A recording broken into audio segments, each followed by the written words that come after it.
Hello दोस्तों, आज हम पढ़ेंगे सम संख्या के बारे में। हमने इसके पहले परिमेय संख्या, अपरिमेय संख्या, भाज्य, अभाज्य संख्या के बारे में पढ़ा था। अब हम उसके आगे सम संख्या के बारे में पढ़ते हैं। सम संख्या की परिभाषा देख लेते हैं। वैसी संख्या है जो संख्या 2 से पूर्णतः विभाजित हो एवं या एक अन्य पूर्ण संख्या बनाती है, उसे सम संख्या कहते हैं। सभी सम संख्या पूर्णांक संख्याओं के अंतर्गत आती, जितनी भी सम संख्या होगी वो सब पूर्णांक के अंतर्गत आएगी, है ना।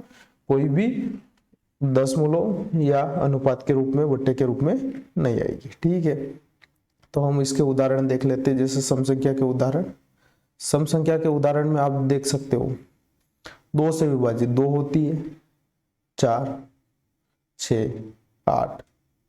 कोई भी संख्या 512 हो, 618 हो, 914 हो, ये सब सम संख्या के अंतर्गत आती है। ठीक है, अब सम संख्या को कैसे पहचाने तो हम उसके बारे में देखते हैं।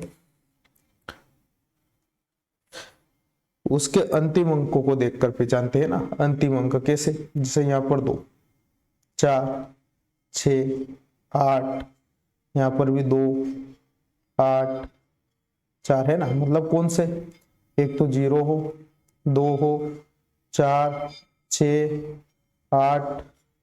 ये संख्या अगर किसी के भी इकाई के अंक पर आए तो वह संख्या ये सम संख्या होगी। ठीक है, तो आप जान गए हो सम संख्या को कैसे पहचानते हैं। हम सम संख्या के कुछ गुणधर्म भी देख लेते हैं। मैं इसको मिटा देता हूं। हम सम संख्या के गुणधर्मों को देखते हैं। इसको पहचानने का तरीका तो आपको मालूम पड़ गया।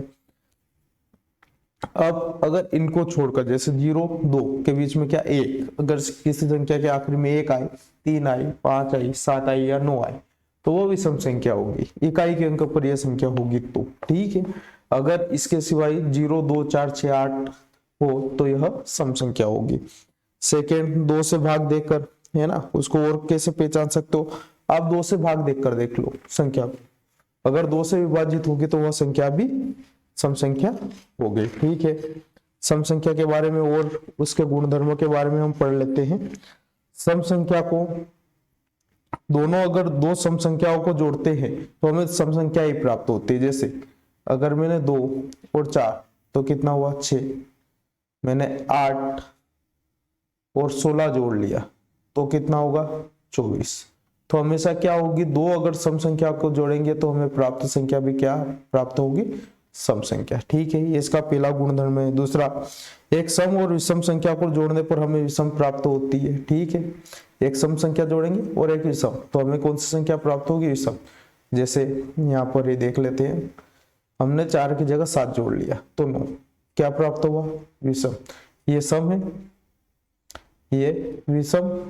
सम और विषम का अगर जोड़ करेंगे तो हमें हमेशा कौन सी संख्या प्राप्त होगी, विषम संख्या ही प्राप्त होगी। ठीक है, इसके बाद हम इसका तीसरा गुणधर्म देख लेते हैं। 2 विषम संख्या को जोड़ने पर हमें सम संख्या प्राप्त होती है। ठीक है, जैसे 7 और 9 जोड़ा तो अपने पास कितने आए, 16, जो कि ये दोनों क्या है, ये दोनों विषम है। ठीक है, और इनको जोड़ेंगे तो हमें प्राप्त संख्या क्या आएगी, सम प्राप्त होगी। ठीक है, ये तीसरा गुणधर्म है इसका। उसके बाद हम चौथा देख लेते हैं। ठीक है, 2 सम संख्याओं को एक दूसरे से घटने पर एक सम संख्या ही प्राप्त होती है। 2 सम संख्या, जैसे 8 है, मैंने 2 घटाया तो 6 प्राप्त होगा। हमेशा क्या प्राप्त होगा, 2 सम संख्या को आप घटाने पर एक दूसरे से हमेशा सम संख्या ही प्राप्त होगी। सम संख्या को विषम संख्या से घटाने पर हमें क्या प्राप्त होगी, विषम संख्या। मैंने यहाँ 3 से घटाया मान लो, तो यहाँ क्या प्राप्त हो जाएगा अपने को 5। तो ये 3 भी विषम है और ये 5 भी विषम है और 8 क्या है, सम।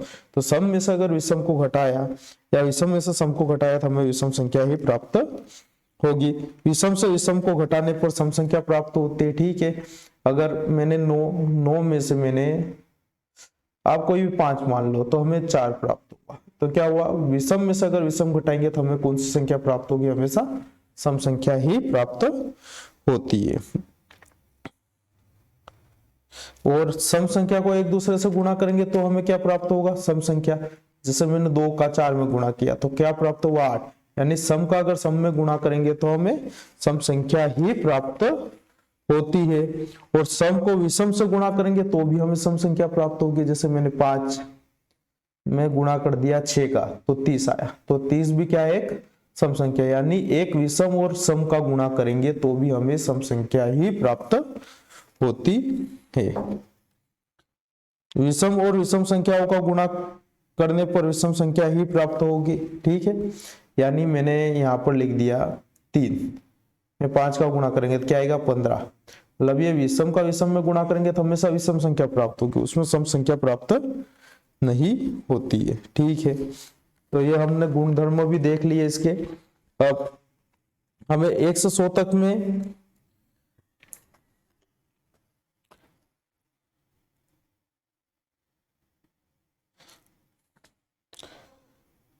एक से 100 के बीच में हमें कितनी सम संख्या मिलेगी, तो 1 से 100 के बीच में 50 तो सम मिलेगी और 50 ही विषम मिलेगी, ठीक है। अक्सर पूछे जाने वाले प्रश्न देख, क्या शून्य एक सम संख्या है, तो हाँ शून्य एक सम संख्या होगी। क्यों होगी, क्योंकि शून्य यानी किसी भी इकाई संख्या के इकाई के अंक पर शून्य हो और भाग 2 से देते हैं तो पूर्ण भाग जाता है।